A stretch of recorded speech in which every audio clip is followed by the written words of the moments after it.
Que Jesus nos abençoe, nos envolva na sua paz. É interessante o texto de abertura, porque ele está numa passagem que reflete o que Jesus se via às voltas naquele tempo, em vários momentos. E no Evangelho segundo o Espiritismo, nós vamos ver essa ocorrência 2 vezes. No Evangelho segundo o Espiritismo, tem um título, O Mandamento Maior, que é o tema da nossa conversa hoje. E nós vamos encontrar o mandamento maior no capítulo 11, quando o capítulo é amar o próximo como a si mesmo, e o mandamento maior no capítulo 15, fora da caridade não há salvação. Então, são momentos diferentes, mas o questionamento é o mesmo, não é? É interessante isso, né? Que os espíritos, junto com Allan Kardec, tenham dado ênfase a esse momento de Jesus, em que ele é questionado pelos fariseus. Quem são os fariseus? Senão aqueles religiosos que haviam feito um combinado com Jesus. Esse combinado aconteceu milênios antes de Jesus vir se corporificar na terra. É um combinado com aquelas almas que já haviam superado o processo de evolução intelectual de forma completa, mas não avançavam moralmente em outros orbes, em outros mundos, no sistema de Capela, que é um sistema estrelar, em que existem inúmeros planetas. Então, muitas almas foram exiladas por isso, porque atingindo o ápice do conhecimento intelectual que aquele orbe compunha, ou suportava, estavam sem sensibilizar os seus centros emocionais, sensoriais. E então, imagine, nós vemos isso hoje na Terra, cientistas, mentes brilhantes, e que, no entanto, tanto mal fazem à humanidade, né? Então, era assim que estava acontecendo. Então, essas almas, elas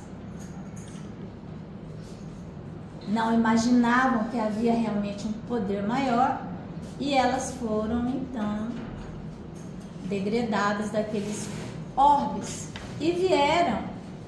E Jesus foi um dos espíritos crísticos que ofereceu um planeta que Deus havia lhe colocado e que estava no início do seu processo de evolução, cheio de almas simples, ignorantes, os chamados filhos da terra, as ovelhas de Jesus. Nós pensamos que as ovelhas de Jesus são os filhos da terra.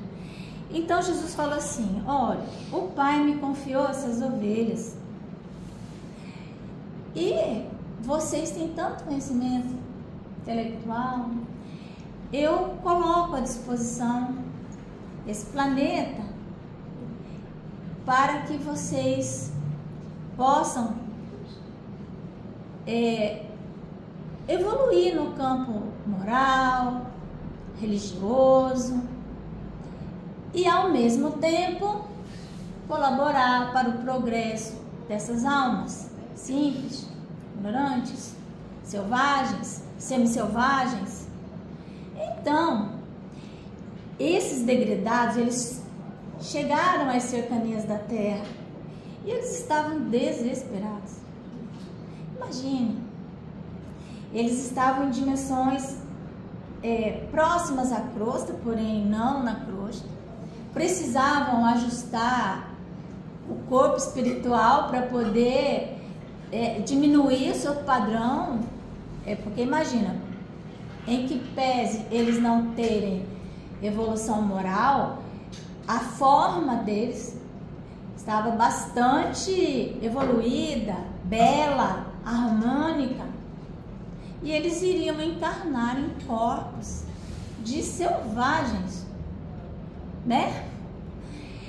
E sem nenhum, assim, e com grande entendimento, com memórias sensoriais, sabendo, imagina você,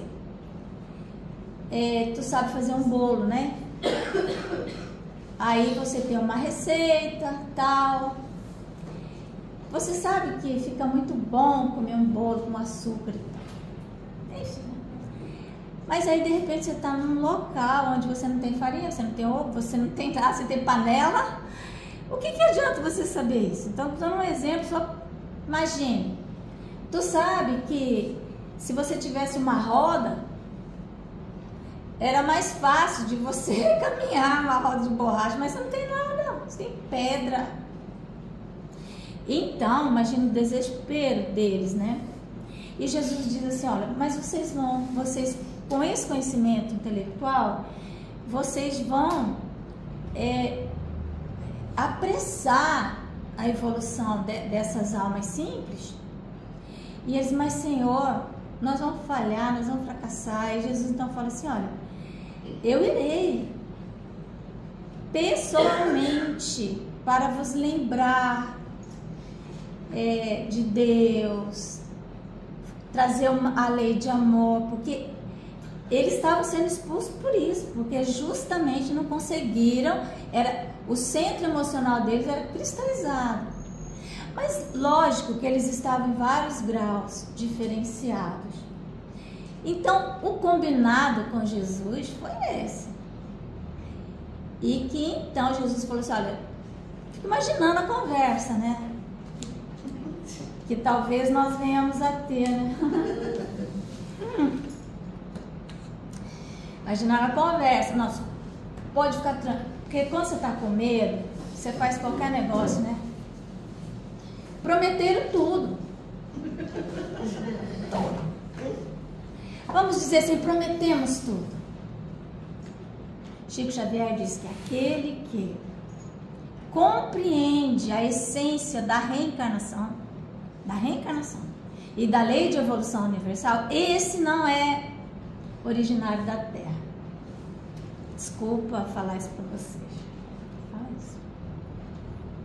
Então nós temos esses povos que vieram de outros, né? Vamos ver, por exemplo, os chineses. Quando que os chineses chegaram aqui? Ninguém sabe. É algo assim, assim. E os chineses nem, teoricamente, nem seriam capelinos, né? Mas enfim, Jesus sempre colocou no seio desses povos profetas, almas que vinham chamar atenção para os combinados, não é? Lembrar dos compromissos, lembrar os compromissos. E muitos se lembraram. Então nós vamos ver, por exemplo, os egípcios, né? Que tinham pleno conhecimento da reencarnação, da lei de evolução, do Deus único. Os egípcios sabiam disso, né? Nem sempre não podiam passar para o povo mais simples, porque eles não teriam condição de ter esse entendimento, mas, enfim, deixaram, na terra a sua marca. Vários outros povos também deixaram a sua contribuição, os fenícios, os sumérios e os hindus, os Vedas. Mas haviam grupos, especificamente 2 grupos ali, um que era muito orgulhoso, esse era o grande problema. Eu sei tudo, eu sou o rei da cocada, eu sou mais inteligente. E o outro que gostava muito de coisas materiais, os egoístas. Esses 2 grupos, os orgulhosos e os egoístas. Esses egoístas, não se sabe se eram piores ou não, mas os egoístas, eles simplesmente eram extremamente materialistas e não acreditavam em Deus. Só que quando eles estavam ali, né, ardendo no mármore, né, ali nas cercanias da terra, eles, não, meu Deus, né? Ai, meu Deus, não acredito em Deus, graças a Deus, né?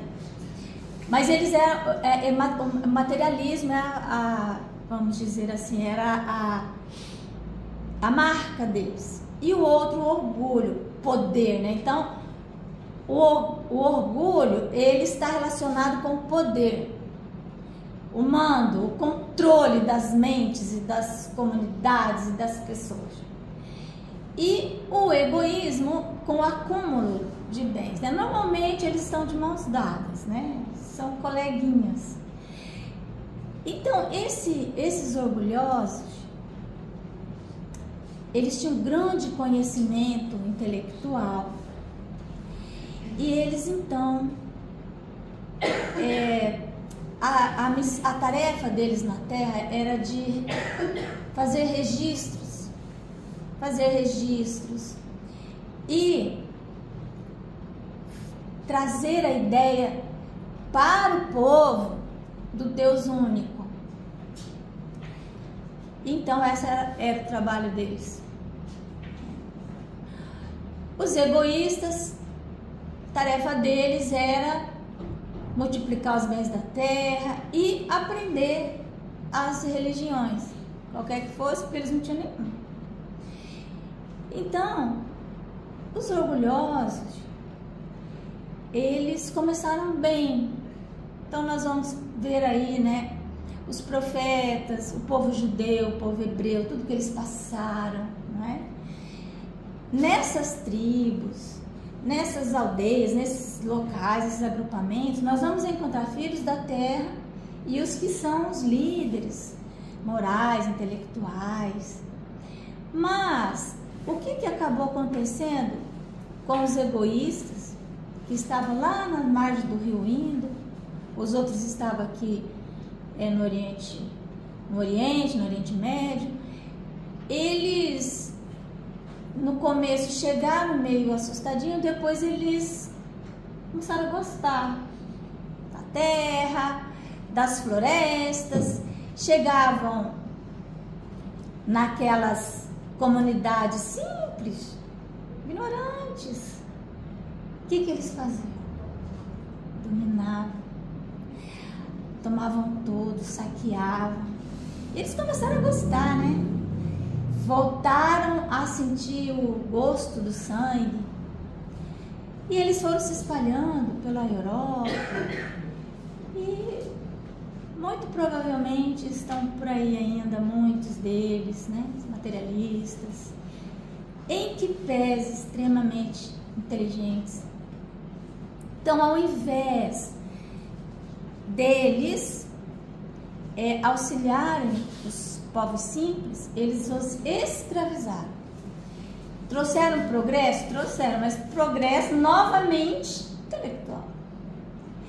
Os orgulhosos, eles começaram bem, falando de Deus, falando do amor. Então, depois nós vemos Moisés, né, trazendo os 10 mandamentos, amar a Deus, e trazendo regulamentos importantes para as bases da família, né? Honrar pai e mãe.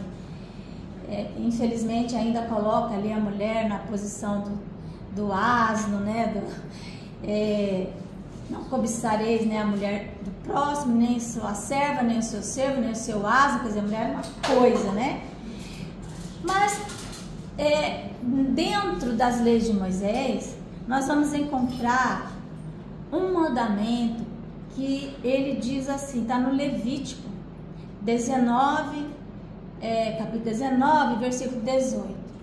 Então ele diz que não te vingarás, porque era um povo ainda muito duro e que se vingava. Por exemplo, se um deles fazia um mal para uma pessoa de uma família, aquela família podia ir lá e destruir a família inteira por causa de um. Então a vingança era amar os inimigos e amar os amigos e odiar os inimigos. Era isso que infelizmente estava vigorando e vigorando cada vez mais forte. E aqueles orgulhosos não se detiveram em cima do mandamento que diz: não te vingarás, amarás o teu Deus, amarás ao próximo como a ti mesmo. Isso está na lei antiga, isso não foi Jesus quem falou. Isso está lá no Levítico, foram os profetas antigos. Nós vamos encontrar esse amar ao próximo como a si mesmo em vários pontos da terra, né? Só que o que é que os orgulhosos fariseus fizeram? Está nos 10 mandamentos, né? Não cometereis adultério. Em algumas traduções, né? Não pecareis contra a castidade, né? Trazendo isso para um campo de relações, de relações conjugais, de relações sexuais, de relações de afetividade, quando não é isso, né? Nos textos sagrados, quando se fala de adultério, está se falando de interpretação da lei. Castidade significa estar alinhado com o seu propósito. Não é essa interpretação que é uma interpretação adúltera, né? Que adultera. Então eles começaram a se contradizer, adulterar a própria lei, porque onde estava escrito amarás o teu próximo como a ti mesmo, eles disseram assim, realmente, mas o próximo, quem é o próximo? Né? Esse que é o X. O próximo é quem? É o meu, da minha família, aquele da minha religião, da minha nação. Os outros não. Então, só que esse mandamento, porque na lei de Moisés havia e há mais de 600 artigos, mas tinha um que era o maior, que é esse: amarás a Deus e ao próximo. Então, quem era doutor da lei tinha que saber isso. Por isso que os fariseus vieram questionar Jesus, porque havia entre os fariseus duas correntes doutrinárias, vamos dizer assim. Uma que ela era defendida por um filósofo judeu chamado Hillel, que dizia o seguinte, que esse texto da lei tinha que ser interpretado da seguinte maneira: próximo é qualquer irmão em humanidade. Mas eles se sentiam superiores, porque eles intelectualmente realmente eram e são. Basta ver, né? Tá muito exposto hoje, né? Toda essa. Então, essa corrente de entendimento que era qualquer irmão em humanidade, então a doutrina de Hillel, o hilerismo, ela é fantástica, né? Maravilhosa, mas ela ficou minoritária, eles eram perseguidos, porque imagina. E aí o que é que dominou?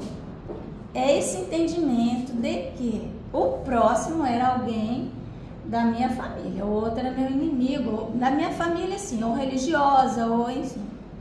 Fora isso, não era meu próximo, né? Então, portanto, não teria que amar. Jesus comungava do entendimento de Hilel, porque ele que mandou o Hilel para cá, né? Então, nós vamos ver no texto o mandamento maior, que está nesses 2 capítulos, repete. Por que será, né? Então, tá aqui, amar o próximo como a si mesmo.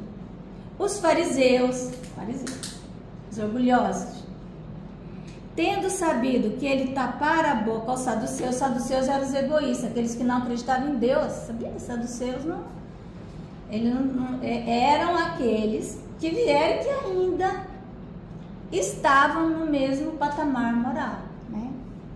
Reuniram-se, né? Então eles se reuniram, e um deles, que era doutor da lei, né? Ou seja, ele era ministro do Supremo Tribunal Federal, né?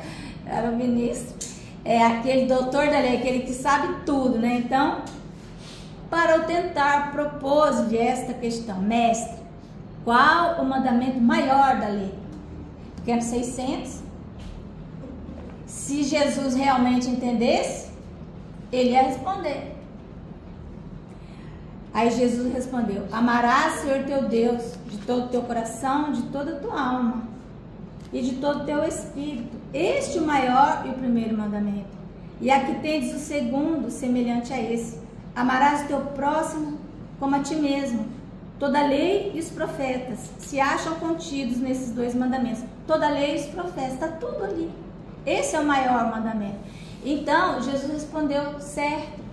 Há um outro momento em que ele é indagado, antes da parábola do bom samaritano, que você leu um pedaço, né, no texto, em que ele é indagado da mesma coisa. Jesus falando do amor ao próximo e tal, da lei. Aí vem um alto intelectual e pergunta para ele: Senhor, o que eu preciso fazer para ganhar a vida eterna? Aí Jesus diz assim: o que é que está escrito na lei? Que lês nela? Porque primeiro ele foi perguntado, aí ele respondeu. Desta vez ele entende que é um outro momento. Que lês nela? Aí ele recita toda a lei de Moisés. Jesus falou assim: acertou, faze isso e viverás. Mas aquela pessoa diz assim: mas eu já faço isso, eu já cumpro toda a lei de Moisés, mesmo assim eu não vivo. Porque viver é diferente de existir, né? Jesus falou: eu vim para que tivesseis vida e vida em abundância. Viver é ter sabor. Isso que significa vida, salvação. Salvação é a mesma raiz da palavra saúde, né? Sabor. Então, ele diz assim: eu faço já tudo isso, cumpro os meus deveres, mesmo assim eu não me sinto que eu vou ganhar a vida eterna. Aí Jesus fala assim: você quer ser perfeito. Mas ele respondeu certo, ele tirou nota 10 ao responder: amarás teu próximo como a ti mesmo. Mas por que faltava algo? Porque amar ao próximo como a si mesmo é o básico, é aritmética. 1 mais 1 igual a 2. Nós tínhamos que estar já em álgebra, em trigonometria, né? E nem isso tinha sido ensinado para os simples da terra. Não tinha sido ensinado nada. Está lá na parábola do festim das bodas. Se nós formos analisar direitinho, Jesus está falando que o povo judeu, os fariseus, não cumpriram o combinado. E por isso a obra atrasou. Não, Jesus veio, daí 2000 anos, 3000. Não. Era para ter sido implantado. Por que que não foi? Porque o povo da terra não estava preparado. Não havia sido criadas as bases da família. Nada. Para o festim das bodas, ele teve que depois chamar qualquer um. Por quê? Porque aqueles que eram os religiosos, responsáveis e que tinham condições de ajudá-lo a implantar, foram para suas casas de campo, foram cuidar dos seus negócios, não é isso? Parábola do festim das bodas. E alguns até se tornaram cruéis, né? Que aí são os egoístas, e mataram aqueles que vinham dizer, gente, olha, presta atenção, o homem está chegando. Porque tiveram aqueles que realmente se mantiveram fiéis.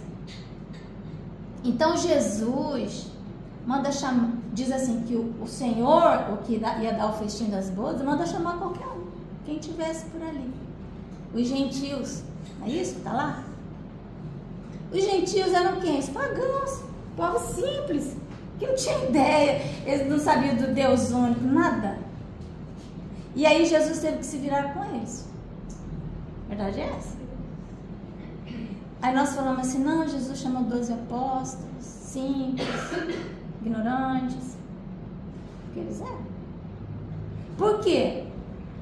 Porque tinha outro, gente. Pararam para pensar?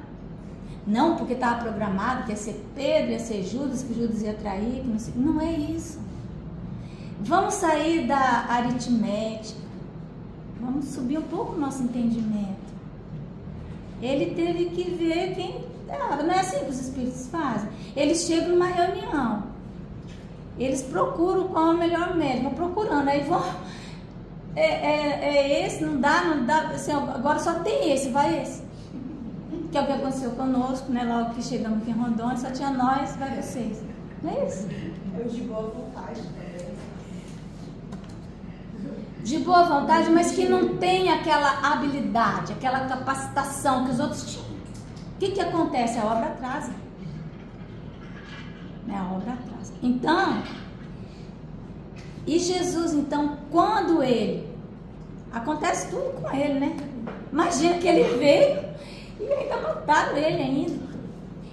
Então, ele diz no sermão que das despedidas, né, o sermão profético, ele fala que ele mandaria um consolador, que ficassem calmos, porque estavam desesperados, né?